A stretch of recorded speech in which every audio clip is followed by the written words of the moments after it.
वक्फ board के नए फरमान के बारे में बात करने के लिए हमारे साथ रायपुर के ही एक मस्जिद के मुतवल्ली हैं इस्माइल गफूर, उनसे बात करते हैं। ये बताइए कि जो आदेश जारी किया गया है, फरमान जारी किया गया है डॉक्टर सलीम राज द्वारा कि मुतवल्ली जो है तमाम चीज़ों की जानकारी जो जुम्मे की नमाज के दौरान तकरीर होती है उसकी जानकारी वक्फ बोर्ड को देंगे। आप लोग सहमत हैं कि इस पर पुनर्विचार होना चाहिए? नहीं, अभी उनका ये आदेश अभी पूरा क्लियर है नहीं। मस्जिद का मुतवल्ली जो होता है वो मस्जिद की देख रेख करता है, सुपरवाइज़र है वो सिर्फ। अगर उनको सुपरवाइज़र के पॉइंट ऑफ व्यू से जानकारी चाहिए तो हमको तो उनको एक एक खिले की जानकारी देनी पड़ेगी। अभी उन्होंने बताया नहीं है इन बातों को। रहा सवाल सामाजिक आदेश निर्देश जारी करने का, तो इस किस्म की किसी भी तरह की गतिविधि मुतवल्ली मस्जिद के अंदर अपने प्लेटफॉर्म से कभी उसका उपयोग करते नहीं हैं, वो उनको अधिकार भी नहीं है। सामाजिक गतिविधि जिन लोग करते हैं उनकी अपनी तंजीमें बनी हुई हैं दुनिया भर की, और वो लोग अगर किसी बात का विरोध करते हैं या कोई ज्ञापन देना चाहते हैं तो वो अपनी गैदरिंग इकट्ठा करते हैं और वो उसका आगे अपना प्रोसीजर करते हैं। मस्जिद उसमें इन्वॉल्व डायरेक्टली कभी नहीं होती है। ये भी कहा गया है कि जो मुतवल्ली होंगे वो जो है हर चीज़ की जानकारी देंगे। इसके अलावा जो है जो मस्जिद है वो सिर्फ धार्मिक स्थान बना रहे, उसमें किसी तरह का कोई जो फरमान जारी कर दिया जाता है, कोई फतवा जारी कर दिया जाता है, उसकी जानकारी जो है देनी होगी सबसे पहले। नहीं, उनको पूरा उनका कॉन्सेप्ट क्लियर नहीं है। मस्जिद कभी भी सामाजिक और इस किस्म की कोई आंदोलन वगैरह और वो विरोध वगैरह के मंच के रूप में इस्तेमाल नहीं कह रहे हैं कि मस्जिदों को राजनीति का अखाड़ा बनाया जा रहा है। उनकी जानकारी कम है, ऐसा सही नहीं है।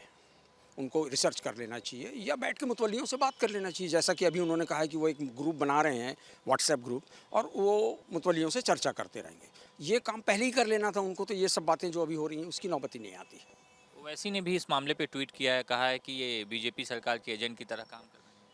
अब वो देखिए, नेशनल लेवल के लोग हैं, राजनीति क्या कहती है, इस सब बातों में हम लोग इन्वॉल्व होते नहीं हैं ज़्यादा, और हमें इसकी आवश्यकता भी नहीं है। हम एक केयर टेकर हैं, एक मस्जिद की व्यवस्था की देख रेख करने वाले लोग हैं। हम अपने काम से संतुष्ट हैं और हम वही काम को अंजाम देते हैं। रहा सवाल मूवमेंट करने का और बाकी चीज़ करने का, वो दूसरी तंजीमें करती हैं और वो लोग अपना गतिविधि करती हैं।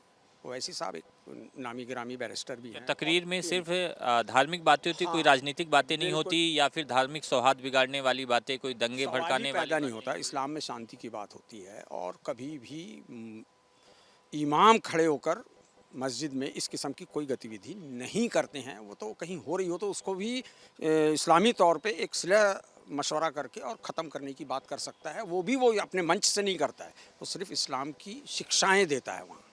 कुछ लोग कह रहे थे कि कहीं ना कहीं छत्तीसगढ़ शांति का टापू है, तो इस तरह के आदेश, इस तरह के फरमान से माहौल बिगड़ सकता है। ये तो सलीम राज को सोचना चाहिए। ऐसा कभी यहाँ पर हुआ नहीं है कि मस्जिद इन्वॉल्व हुई हैं और वो बड़े बड़े आंदोलन खड़े कर रहे हों। ऐसा ये कहना है बीरनपुर में जब दंगा हुआ था उस दौरान जो है मस्जिद से ही कुछ फरमान जारी हुआ था। अब ये जो उनका कहना है, इसके प्रूफ्स और इसकी बाकी बातें तो वो जो लोग कर रहे हैं वो उनके बीच में उनको सेटल करना था। बाकी मस्जिदों को क्यों इन्वॉल्व करते हैं? वो कुछ वीडियोज़ भी उन्होंने दिखाया, वो कह रहे हैं कि ये मस्जिदों में देखिए किस तरह की चीज़ें बताई जाती है, बच्चों को पढ़ाया जाता है कि ये धार्मिक चीज़ें ऐसी नहीं हैं, आप अपने समाज के लिए करिए। नहीं, देखिए, बीरनपुर में जो भी हुआ वो उसका अब फर्दर जो भी इन्वेस्टिगेशंस हो रहे होंगे, जो भी होगा, वो तो जब तथ्य आएंगे बाहर, कोर्ट उसका निर्णय करता रहेगा। फैसला आप लोग क्या चाहते हैं इस फरमान में? देखिए, हमें यहाँ कोई राजनीति करने की आवश्यकता नहीं होती। मस्जिद इस चीज़ के लिए प्लेटफॉर्म नहीं है, कभी भी नहीं रहा है। रहा सवाल मुतवल्लियों का, तो मुतवल्लियों से उनको बैठ के चर्चा करनी चाहिए। अगर किसी किस्म की कोई उनके अंदर क्यूरियोसिटी है, कोई चीज़ जानना चाहते हैं, कोई चीज़ समझना चाहते हैं, बताना चाहते हैं, तो बेहतर है बैठ के मुतवल्लियों से बात करें, ना कि स्टेटमेंट जारी करके पहले एक तूफान खड़ा करें।